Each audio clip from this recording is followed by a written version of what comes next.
সংস্কার প্রশ্নে মৌলিক জায়গায় একমত হতে রাজনৈতিক দলগুলোকে এক হওয়ার আহ্বান জানিয়েছেন কমিশনের সহসভাপতি আলী রিয়াজ। এজন্য সবাইকে আলোচনায় বসার পরামর্শ দিয়েছেন তিনি। আর ঐক্যমত্য করতে কমিশনের পাশে থাকবে বলছে নাগরিক ঐক্য। সকালে সংসদ ভবনে এলটি হলে সংস্কার নিয়ে নাগরিক ঐক্যের সাথে বৈঠকে এসব কথা বলেন আলী রিয়াজ। বলেন, ঐক্যমত্য করা শুধু কমিশনের একার কাজ নয়, এজন্য রাজনৈতিক দলগুলোকে এগিয়ে আসতে হবে। এ সময় নাগরিক ঐক্যের সাধারণ সম্পাদক শহীদুল্লাহ কায়সার বলেন, বিভিন্ন সংস্কার কমিশনের সুপারিশের ১১৮টিতে একমত হয়েছেন তারা। এছাড়া বিকেলে ইসলামী আন্দোলন বাংলাদেশের সঙ্গে বৈঠকে বসবে জাতীয় ঐক্যমত্য কমিশন।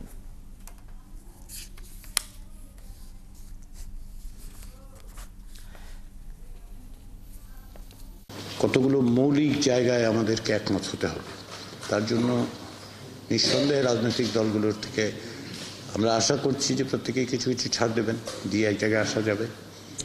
আর দ্বিতীয় বিষয় যেটা, সেটা হচ্ছে ঐক্যমত্য কমিশন পক্ষ থেকে আমরা সকলের সাথে আলোচনা করছি, আমরা আমাদের দিক থেকে চেষ্টা করছি, কিন্তু এটাই যথেষ্ট নয় এই অর্থে যে আপনাদের রাজনৈতিক দলগুলির মধ্যেও আপনাদের সহযোগী শক্তি যাদের সাথে আপনাদের ভিন্ন মত আছে, তারাও আপনারা একটু আলোচনা করুন নিজেদের মধ্যে।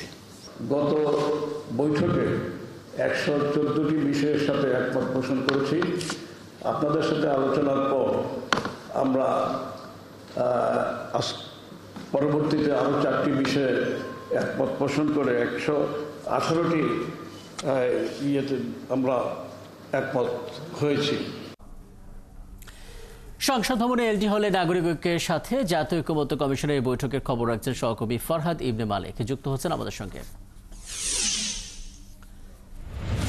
ফরহাদ, সময় অনেকটা গড়িয়েছে, বৈঠকের আপডেটটা জানাবেন এবং 118টিতে তারা একমত হয়েছেন, কোন কোন জায়গায় তারা একমত হননি তার দু একটা ধারণা আমাদেরকে দেবেন। এবং বলা হচ্ছে বিকেলে ইসলামী আন্দোলনের সঙ্গে বৈঠক রয়েছে, কটা নাগাদ সেটা হতে পারে ফরহাদ?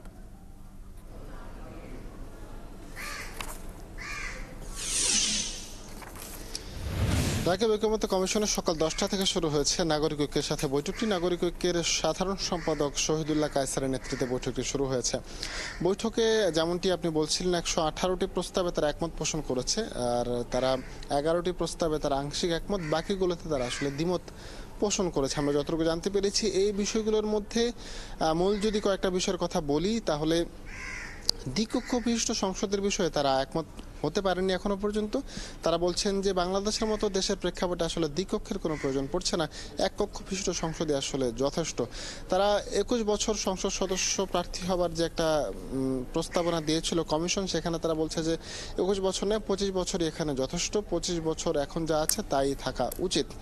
এছাড়া তারা 70 নং সংবিধানের 70 নং অনুচ্ছেদের বিষয়ে তারা কথা বলেছে, যেখানে অর্থ বিল ছাড়া বাকি যে কোনো প্রস্তাবে সংসদ সদস্যরা ভোট দিতে পারার বিধান রাখার প্রস্তাব দিয়েছে ঐক্যমত্য কমিশন, অর্থাৎ সংবিধান সংস্কার কমিশন। কিন্তু এখানে নাগরিক ঐক্যের প্রশ্ন, নাগরিক ঐক্য বলছে যে শুধু অর্থ বিল নয়, এছাড়া নিরাপত্তা বিলের বিষয়েও যেন সংসদ সদস্যরা ভোট দিতে না পারে, এতে করে সরকার পতনের একটা সম্ভাবনা থাকে বলে তারা মনে করছে।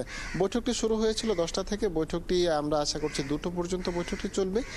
আজকের বৈঠকটি শেষ হওয়ার পরে আজকের মতো, অর্থাৎ প্রথম পর্যায়ের মতো নাগরিক ঐক্যের সাথে বৈঠকটি শেষ হয়ে যাবে। দ্বিতীয় পর্যায়ে 15 মে পর থেকে যে কোনো একটা সময় তাদের ডাকবে বলে দুপক্ষই আশাবাদ ব্যক্ত করেছে। এছাড়া বিকেল 3টায় ইসলামী আন্দোলনের সাথে প্রথম পর্যায়ের দ্বিতীয় দিনের বৈঠকটি শুরু হতে যাচ্ছে। সেখানে তারাও বেশ কিছু বিষয় নিয়ে কথা বলবেন, যেখানে পিআর পদ্ধতি নির্বাচনে সবচেয়ে বেশি গুরুত্ব দিচ্ছে ইসলামী আন্দোলন। আরও কিছু বিষয় নিয়ে কথা হবে। তারাও আমরা মনে করছি যে ইসলাম আন্দোলনের সাথেও আজকের বৈঠকের মধ্যে প্রথম পর্যায়ের বৈঠকটি শেষ হয়ে যাবে। তো রাকিব, বৈঠকটি এখন পর্যন্ত চলছে নাগরিক ঐক্যের সাথে, বৈঠক শেষে সর্বশেষ বিষয়গুলো আমরা জানাতে পারবো বলে আশা করছি। অনেক ধন্যবাদ।